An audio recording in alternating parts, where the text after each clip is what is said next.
It is over finally. That's like almost 4 hours and 20 or 30 minutes, guys. Survivor Series is over. I have my results. And I'm sure you're looking at the title and you're probably looking at, why did you say that? But I have to say it because I'm seeing it. Well, I'm going to explain the entire thing at the end of the review if I don't forget. I tend, because there's so much content. But I want to say this. I'm seeing this in long term, not short term. That's the way I'm seeing it. I'm sure everybody else is not going to see it, but understand my thinking about it as I go through this review with you. The first 3 matches that were on the kickoff show was just to give all the brands a win. When it came to the cross-platform, as you would call it, tag team over-the-top rope battle royal, which I felt was a huge waste of time. Really. I understand the reason why they did it, generally, because they wanted to give a huge schmoz to get the people interested, and they wanted to give a win to SmackDown Live because, hey, Bobby Roode, as well as the Dolph Ziggler, won it. The last people that were involved in that, I believe, was the Street Profits versus Bobby Roode and Dolph Ziggler, and the Street Profits lost. They're gone. They're done. And the only thing they got was a trophy. It's like the Battle Royal. The Andre the Giant Battle Royal, but now for tag team, which means nothing. We have the NXT Cruiserweight title, which is having Kalisto, Akira Tozawa, which I thought he had left the company, and Lio Rush. Now, the match was okay. I'm not having a problem with it. Since I don't know what goes on in 205 Live, I didn't know about the storyline that's going on with him and his wife. And it was Angel Garza, I believe, is messing with him and messing with his wife. So when it comes down to it, Leo won. I'm not surprised. The final match will be for the triple threat of all tag team champions, which is SmackDown, Raw, and NXT. You got the War Raiders, and not using the other name because it sucks, the Undisputed Era, and the New Day. What did we get in this match? It was a good match, and the War Raiders looked really good. Flat out, they looked good. And in the end, they were the ones who won. So Raw got a win, NXT got a win, and SmackDown got a win. Flat out, that's what we got. Now, the opening of the main card, where I thought the women were going to be on the kickoff, they were actually opening the show. So you have NXT, you got Raw, and you got SmackDown 5-on-5-on-5. Ugh. Why couldn't it done 4-on-4-on-4? A little bit less, so it wouldn't be so long. But one of the openings of it, you pretty much got, when it came to Candice LeRae and Hiro Shirai, I believe her name is Shirai. I haven't seen NXT in a while, so it's hard to remember her. They were supposedly taken out early. So Ripley was down 2 women. Flat out. So you only had Toni Storm. You had the be-all, end-all Bianca Belair. And you pretty much had Rhea Ripley. Dealing with everybody. And Ripley, Toni Storm, and I still love Bianca Belair. I just love her. But in this situation, it wasn't bad what she was doing. But it felt like she was selling way too much. Honestly, compared to Toni Storm and Rhea Ripley, Bianca Belair was pretty much selling a lot. And I don't know why she did that. In the end, we had Sasha Banks at the end of it, dealing with Ripley. And then Shirai and LeRae came out and helped her to win that match, which was understandable. I'm cool with it. So by that time, you had NXT having 2 wins. I'm going, okay. It's good to see they're giving someone NXT. I'm perfectly fine with NXT getting some wins. As I said in my 2 videos, there was a good possibility NXT may either get bitched out completely or at least get 1 or 2 wins. But I didn't expect them to win. Of course, I'm wrong, but this is what I thought. And I'll explain my thoughts at the end of this again because I'm sure people looking at this, he don't understand. You will see my thoughts at the end of this review. Now we had the mid-card titles. the US, North American, and the IC titles. And you got Strom versus Shinsuke Nakamura versus AJ Styles. I had to remember his name because I haven't seen him in a while. Well, I believe his name is Robert Strom. It's been a while, like I said. I don't watch NXT much at all. But it was a good match.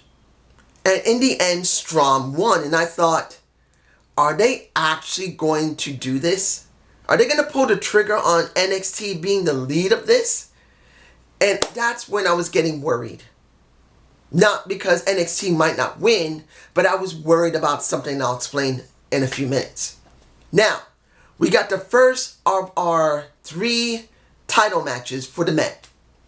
We got Adam Cole versus Peter Dunne, and I thought that was an excellent match. It wasn't that it was heavy in... Sorry, I gotta move my notes. It wasn't that it was aerial, a lot of aerial. This was not about a lot of aerial. When it comes to Pete Dunne, I did know from when I first saw him. I only seen NXT UK once. And I do know about what Pete Dunne could be like. He is a standalone grapple, smash mouth wrestler that does give a little bit of high flying. But he is grapple, smash mouth. He will break your fingers. He will break your bones. He will break your arms. He will break everything. And I found it to be a nice contrast. I did enjoy the match, whatever few shots I got, because I had to consider how many shots I was going to get of this. I only got maybe 1 or 2 shots. I will say when it came to Strom, he did well in the mid-card titles. But if I was to compare Strom, who had really a lot of stamina and was very smash mouth, to Pete Dunne, he doesn't measure up. Pete Dunne is a much more stronger and better smash mouth grapple wrestler. Doesn't mean if they went up against each other, if they haven't already, that it wouldn't be a great match. I'm just telling you how I felt in this match. But I knew that there was no way they're going to let Adam Cole job here. And he didn't. He retained, which was all right.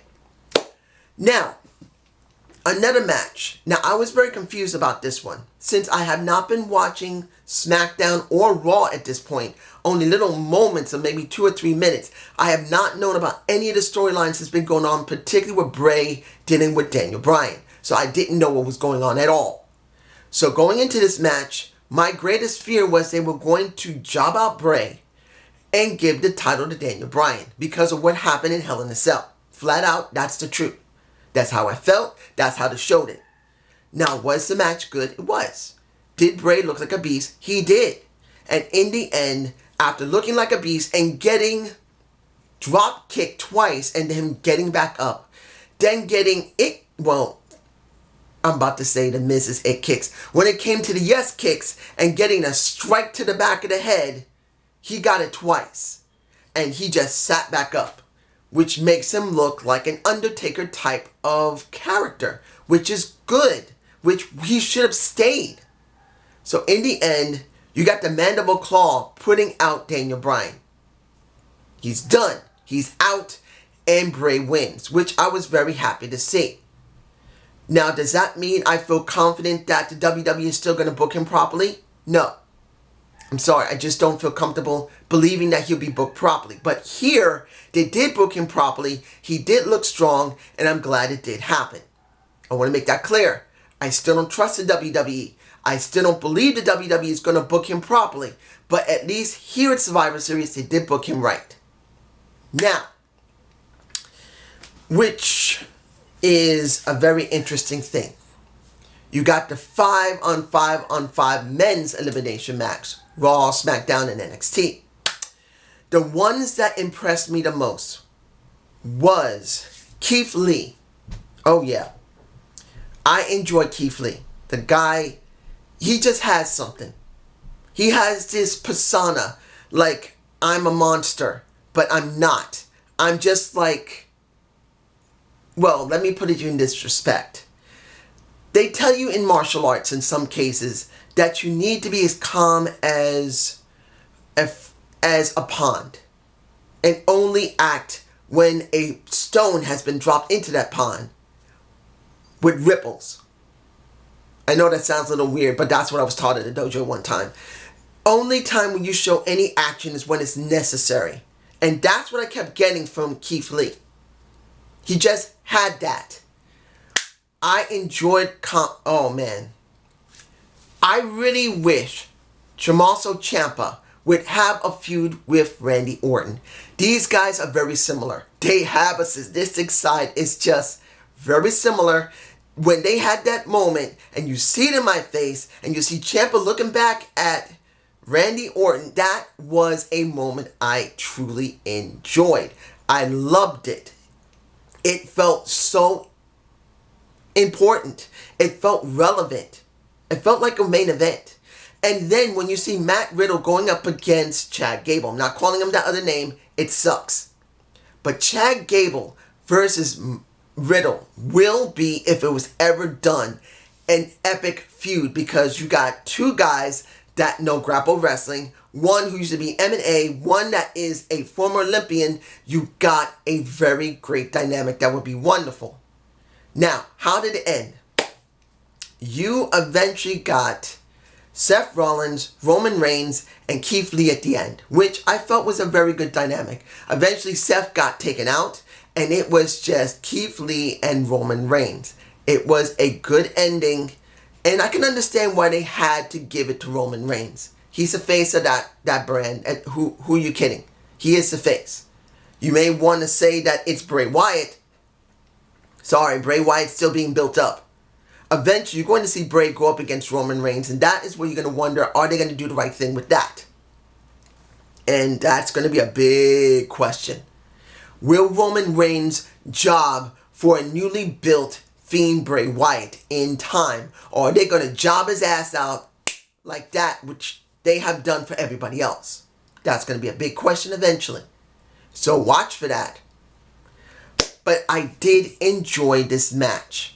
And when they showed the respect, and Keith Lee got the fist pump, you see it in my face, I felt that was respectful. It wasn't treated inappropriate. It felt like it was important.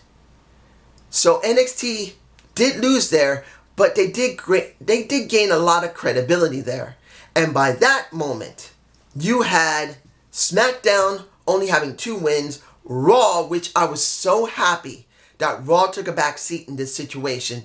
They only have 1 win. That was from the kickoff show. NXT had 3 wins. So it was well done. That was a wise thing to do. Now, we got Brock Lesnar dealing with Rey Mysterio.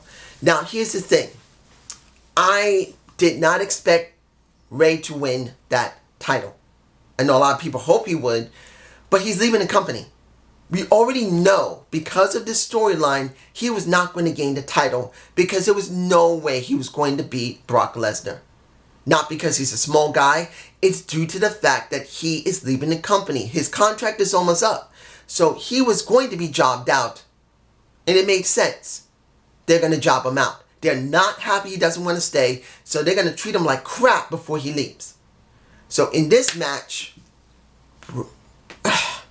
seeing Dominic there was fine. It was what was supposed to be. Seeing that he got thrown around like a little toy wasn't a surprise. I wasn't upset about it because I expected it. I think the thing that got me was seeing Brock Lesnar jump out of the ring when Rey brought that pipe into the ring. Now, of course, you guys are going to say, well, he has to jump out of the ring. It makes sense. It makes sense because it's a pipe. You can get hurt. No. I'm sorry, no. I didn't buy it. In fact, it made it look stupid. It made that look 100% stupid for Raw. I'm sorry, it did. You can't tell me that didn't look stupid, and it made Raw look a lot more worse than it was. Now, I'm not saying I'm happy, I'm sad that Raw looked really bad because how Brock jumped out of the ring. But for me personally, if you're going to do things right, at least if Raw has to take a back seat, which it is, and it did, you got to make Brock look like he is not dumb, but he doesn't look like he's scared. And at that moment, he looked a little scared, which kind of made him look a little weak. In the end, Brock destroyed both of them. He left, and Paul Heyman said, oh, that was close. No, it wasn't. I wish he hadn't said that. It just looked bad. That's just me. You guys tell me below how you feel. Now, finally, we are at the end of the show. Now, I might have skipped over a couple of things that was going on in the matches because this is not about how the matches were. We know all the general matches were actually quite good. But what this comes down to is what will this do for the future? The final match, the women close the show. You got the NXT Women's Champion, you got the SmackDown Women's Champion, and you got the Raw Women's Champion. Shayna Baszler versus Bayley versus Becky. Now, by this moment, I was thinking it makes sense that if you are not going to go down the path that I stated in my videos before, that you let SmackDown be head, NXT comes second, and a distant third is Raw, this would make the best case scenario. This would help both SmackDown and NXT. So when you look at the match itself, the match had a decent story. Becky had her moment doing a small promo about Shayna and Becky. No, Bayley, sorry, not Becky, Bayley. And when it came down to it, the match was actually quite good. Bayley was the underdog of the entire thing, and that is what they were playing up, which made sense. If they were going down the route I thought they were going. Make Bayley look weak. Make Bayley look like the underdog. Make Bayley look like the one that has to struggle even though she is a heel. Let her ham up being a heel. Let her do whatever she needs to be a heel so in the end she would win. And as you've seen a couple of shots I have, they did that. Bayley looked the weakest out of the three women. Even though she still showed them that she can do the job, she looked like she could not win. And it was going to be about Becky and Shayna. But by the end of this entire thing, I was waiting for Bayley to win. And I'm going, yes, she's won. Right? And then when you see that Becky's thrown over the table where the commentators are, you would think it'll be good. Nope. Then, once they got into the ring and pretty much Shayna puts in her coquina clutch like Samoa Joe, you got to tap out. And I'm going, what? Are you serious? And then after that, when Shayna had her moment, and I got to say this before I finish this. Shayna did look good, but she did get tanked near the end. All the women looked a bit tanked, but Shayna looked to tank the most. And I'm not saying Shayna doesn't know how to be able to budget her stamina, but she looked tired more than anybody. And I think that was due to what happened last night at War Games. I think she was still really tired. You could see her back is taped up. So she was banged up before. So I'm not being harsh on her. I'm just giving the observation that by the end of that match, she was really tired. And that match she had in War Games was exhausting. If you haven't seen my review of it, I may leave a link below. I think I will. I'll leave a link below for that review so you can look at it for yourself. Because it was a really good show. But when it was all said and done and Shayna was standing on the commentator tables, you got Becky getting up and then knocking her to the floor, well, knocking on top of the table, and then she does a splash on the table to make her pay for what she did. To try and get some type of, well, recognition that, oh, this is her yard, this is her place, like Corey Graves was saying, which made no damn sense. Honestly, she looked like she got bitched out. She lost. She might not got pinned, but in the end, she really didn't gain anything from that. And this is where the review is finished and my final thoughts about the situation with NXT and SmackDown. Guys, I know there's a lot of people that are so freaking happy that NXT now got to shine, that they got what they deserve. Now they're going to be the A show. I'm sorry. I'm not saying they're not the better show out of all three. They are at this moment because the booking is much better. The wrestling is generally better. And it looks like they are putting effort in it. But I got to say this, and this is the honest truth. What is more important to a company right now after what has happened to them in this year? They just had one of their two shows go onto a new network. They just put a developmental show on the place that they just took off their second main show. That's the truth. As much as you want to say NXT is the A brand, it's still the developmental. And now they just put developmental on Wednesday nights to go up against AEW. That obviously shows, because of this booking, that Vince cares more at this moment of destroying AEW, of Cody Rhodes and the Bucks company, than anything else. And this is where the downfall of the WWE begins. I'm being honest here. As much as people are going to say, well, this really helps NXT going up against the Wednesday Night Wars. You just sacrificed SmackDown Live that just within the last month and a half, near 2 months, just moved from USA Network to Fox 1. Yes, you now have NXT. They just moved off their network on the internet now to USA. Which you could say easily, this will probably give better ratings now. Not only for Raw, but also NXT. They got to do something with Raw. You got to see what's going to happen with Raw because they got beat. But if you're going to be honest here, you're not going to gain a huge following of NXT on Wednesday nights. I'm sorry. I don't see it. I don't see NXT easily gaining 2 million more people in the ratings. I just don't see gaining 3 million people more in the ratings or 4 million people in the ratings. You're going to have both NXT and AEW both floating between 1 and 2 million people. Maybe they may get up to 2.5 eventually, if they stay on the networks they're on for the next 3 or 4 years. But you're talking about the short-term gain right now. This is short-term gain, not long-term we're talking about. This is short-term gain, and that's where I think Vince made the mistake. The best case scenario should have been to put over SmackDown, put NXT second, just barely losing and completely destroying Raw. SmackDown should have had all the marks, NXT should have won under it, and Raw should have gained nothing. Nothing. That's the truth. You shouldn't have given Raw even 1 point. You should have let that go to NXT and let SmackDown have it. And I know a lot of people will say, so you love SmackDown that much, especially with the show being crappy? I don't. I'm not doing reviews of SmackDown. I'm not talking about how the show is working right now. I'm talking about the long-term gain for WWE on Fox. And if they understand what has happened with NXT and people wanting it, they could superimpose this on top of SmackDown.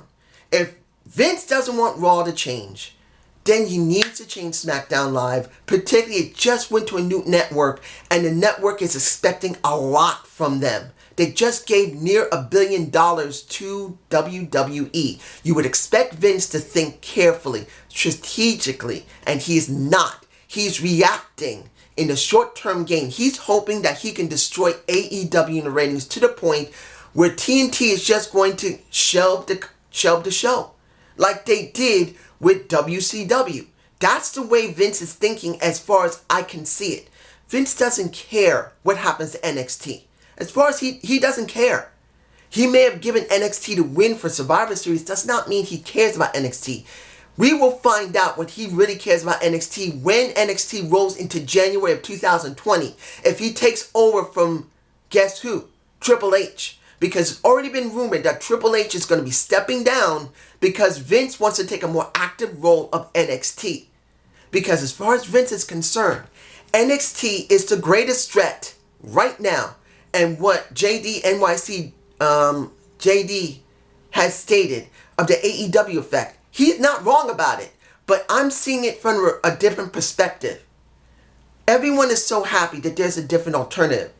But the problem here is that if there's a different alternative, you would think WWE and Vince McMahon would think differently. He would change his practices, change how he would run all 3 shows, change how he would treat his workers, his wrestlers, the people in the production truck.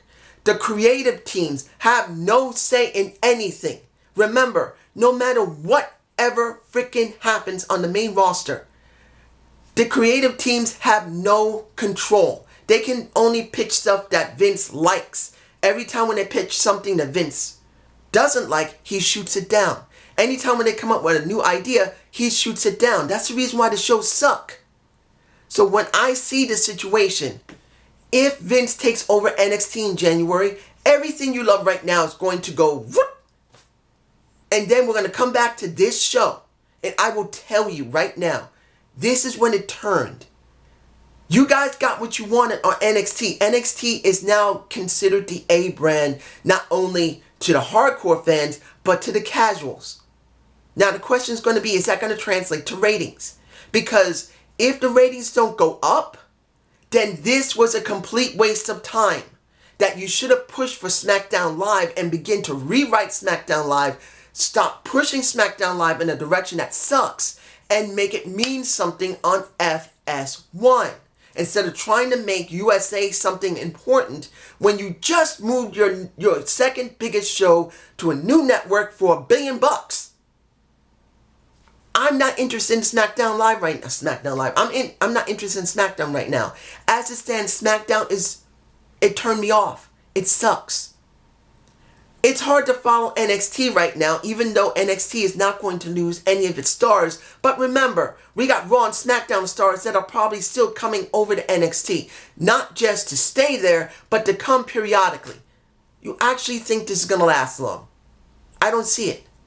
Now, I could still be wrong. And I'll accept it. You guys could tell me, hey, you came up with this in this Survivor Series. We're now in the next Survivor Series. NXT is doing great. And I'll say, you know what? You're right. And I was 100% wrong. I didn't trust the WWE. You can't blame me. They have lied for the last 5 years saying they're going to change stuff and they haven't. But if you're going to be honest here, if you really see it from a long-term perspective, the WWE has made a big mistake. And unless they actually fix it by January, in other words, start really writing good for SmackDown and keeping NXT unchanged and let Paul Levesque, Mr. Triple H himself, stay as the one who's in charge of that brand, this is going to crap very quickly. And we will come back to this. I will remind you, if you guys are angry right now, that if you liked NXT and you're angry about NXT, I will tell you to look at the Survivor Series and I will tell you, what did I say? If no one else says it, I am the only person to say it, that at this point, things will probably go bad if Vince does exactly as I said, and he's only concerned in the short-term gain of destroying AEW. And he's not thinking about trying to make SmackDown Live, the new show that just moved to a new network, mean something. And try to make the other show, the major show, mean something. You get NXT, you guys. You'll get it. But if it doesn't perform, what do you think is going to happen? Vince will take it over and your lovely little show will be dead. But this is just me. And I really do hope I'm wrong. I would rather see NXT stay and actually grow. And then hopefully I will be comfortable and actually try to review the damn thing. But this is just me. Have a good day. Have a good night. Peace!